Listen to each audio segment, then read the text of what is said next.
শঙ্করী কিচেনে সকলকে স্বাগত। আজ আমি কোনো রান্না শেয়ার করব না, আজ শেয়ার করব আমার কিছু কিচেন টিপস। তাহলে চলুন শুরু করি। আমার 1 নম্বর টিপস, আমরা যখন পেঁয়াজ কাটি আর ঘরে পাখা চললে পেঁয়াজের খোসাগুলো সব এদিক ওদিক ছড়িয়ে যায়। তার জন্য একটা বাটিতে জল নেবেন এবং পেঁয়াজ কেটে পেঁয়াজের খোসাগুলো বাটির মধ্যে রাখবেন, আর খোসা ছাড়ানো হয়ে গেলে পেঁয়াজটা জলে দিয়ে দেবেন। এতে যেমন পেঁয়াজের খোসা উড়ে এদিক ওদিক হবে না, তেমনি পেঁয়াজটা কাটার পর জলে রাখার জন্য চোখ থেকে জল বেরোবে না। আমার 2 নম্বর টিপস, কড়াই গরম হলে তারপরে তেল দিন, তারপর তেল গরম হলে মাছটা দিন। যদি কড়াই আগে গরম না করে তেল দেন তাহলে কিন্তু মাছটা কড়াইয়ে লেগে যেতে পারে আর মাছটা ভাজার সময় গুঁড়ো গুঁড়ো হয়ে যাবে। এবং অবশ্যই চাপা দিয়ে রান্না করুন, তাতে আপনার যেরকম গ্যাস সাশ্রয় হবে তেমনি রান্নাঘরেও তেল চিটে একটু কম হবে।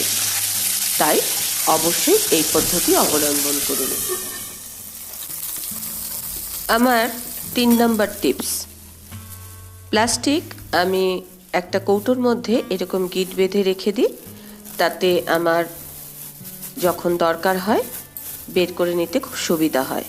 এতে ঘরও অপরিষ্কার হয় না এবং পরিবেশও অপরিষ্কার হয় না এবং কাজেরও বেশ সুবিধা হয়। আমি কৌটোটা মুখ বন্ধ করে রেখে দিই। মুগ ডাল বেশি দিন স্টোর করে রাখার জন্য শুকনো খোলায় ভেজে নিন এবং বেশ লাল লাল করে ভাজবেন।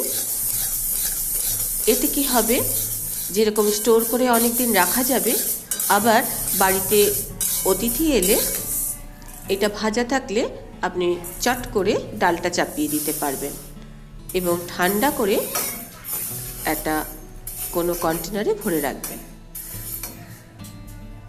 আপনার কাজটা অনেকটাই এগিয়ে থাকবে। শালপাতার থালা বা বাটিতে যখনই কোনো খাবার সার্ভ করবেন তার আগে ভেজা কাপড় দিয়ে একটু মুছে নেবেন। জলে ভিজিয়ে ধোয়ার প্রয়োজন নেই, জলে ভিজিয়ে ধুলে বাটিগুলো বা থালা খারাপ হয়ে যায়, শুধু একটু মুছে নিলেই হবে। বেদানা আমরা খুব সহজেই ছাড়াতে পারি এবং কিভাবে ছাড়াই যাতে একটু নষ্ট হবে না, অথচ বেদানাটাও বেশ ভালোভাবে ছাড়ানো যাবে। আমি বেদানা ছাড়ানোর 2টো সহজ পদ্ধতি দেখাচ্ছি। এটা আমার প্রথম পদ্ধতি। আমি বেদানার মাথাটা কেটে নিয়ে এবার তাকে 4 ভাগ করলাম, কিন্তু শুধু খোসাটার মধ্যেই একটু ছুরি দিয়ে কেটে নিয়েছি, ভেতরটা কিন্তু কাটিনি। এবার এই 4টে ভাগ করে নিয়ে এবার বেদানাগুলো ছাড়িয়ে নেওয়া যাবে অতি সহজে।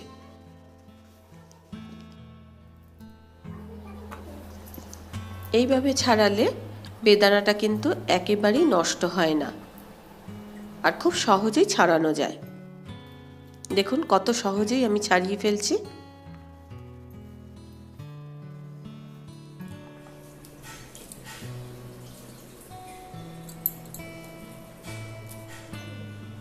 দেখুন কি সুন্দর আমি বেদানাটা ছাড়িয়ে খোসাটাকে আলাদা করলাম। আমি আরেকটা পদ্ধতিতে বেদানা ছাড়ানো দেখাবো।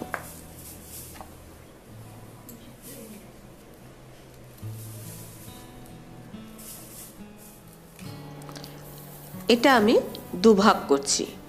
আগেরটা আমি 4 ভাগ করেছিলাম, এটা আমি 2 ভাগ একদম সম্পূর্ণ কেটে নিলাম এবং ছুরি বা যে কোনো ভারী কিছু দিয়ে একটু আঘাত করলেই বেদানার দানাগুলো একেবারে বেরিয়ে আসবে। দেখুন কত সহজেই হয়ে গেল।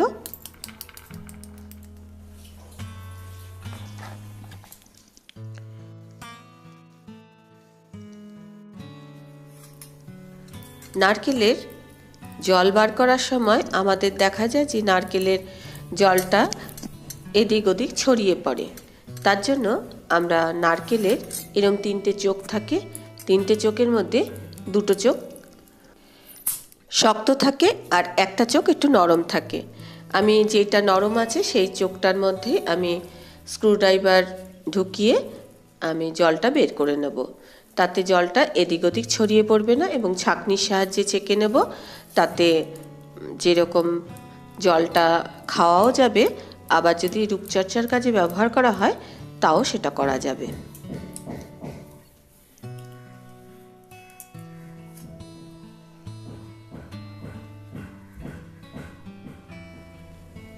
আমাদের হাতে পড়া শাখাগুলো অনেক সময় দেখা যায় যে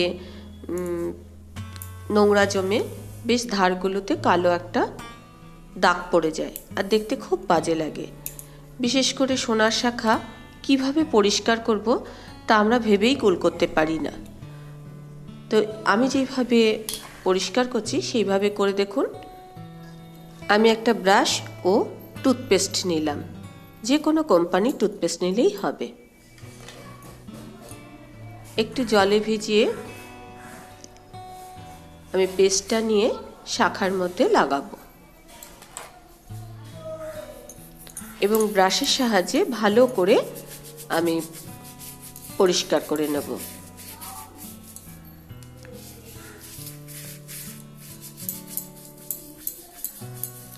আমার শাখা খুব বেশি ময়লা পড়ে না। আপনারা যারা আমার ভিডিও দেখেন তারা হয়তো আমার হাতে এই শাখাটা প্রায় সময় পড়ে থাকতে দেখবেন। তো আমার শাখাটা খুব একটা অপরিষ্কার হয় না, তার কারণ আমি এইভাবে মাঝে মধ্যেই পরিষ্কার করে নিই এবং আমার শাখা পড়া অবস্থাতেও আমি পরিষ্কার করে নিই। এইরকমভাবে আমি পরিষ্কার করে নিই। আমার হাতে এখনও একটা শাখা পড়া আছে, আমি সেই শাখাটা ঠিক একইভাবেই করছি। সোনার শাখাও যেইভাবে করলাম, আবার আমার নর্মাল যে শাখা সেই শাখাটাও একইভাবে করছি। আমার শাখাগুলো কিন্তু খুব সুন্দর পরিষ্কার হয়, দেখুন।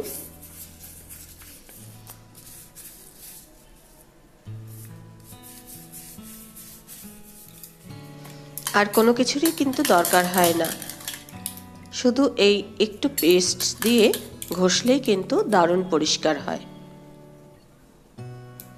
আমি এই পেস্ট দিয়ে বেশ ভালো করে ঘষে আমি সাধারণ জল দিয়েই ধুয়ে নেব।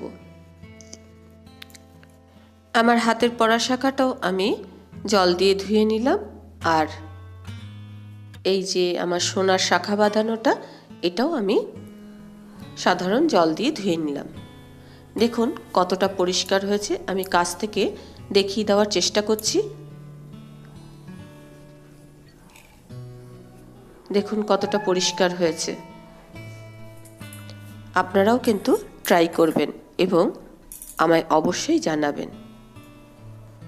গ্যাস ওভেনে পাইপটা লাগাতে কিন্তু আমাদের খুবই ঝামেলায় পড়তে হয়। তার জন্য এই গ্যাস ওভেনের মুখটার মধ্যে একটু তেল লাগিয়ে নেবেন, তারপরে পাইপটা লাগিয়ে নেবেন, তাতে খুব সুবিধা হবে।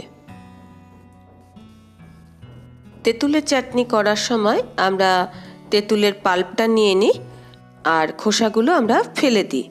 এই খোসাগুলো না ফেলে কাঁসা পিতলের বাসন মেজে নিন।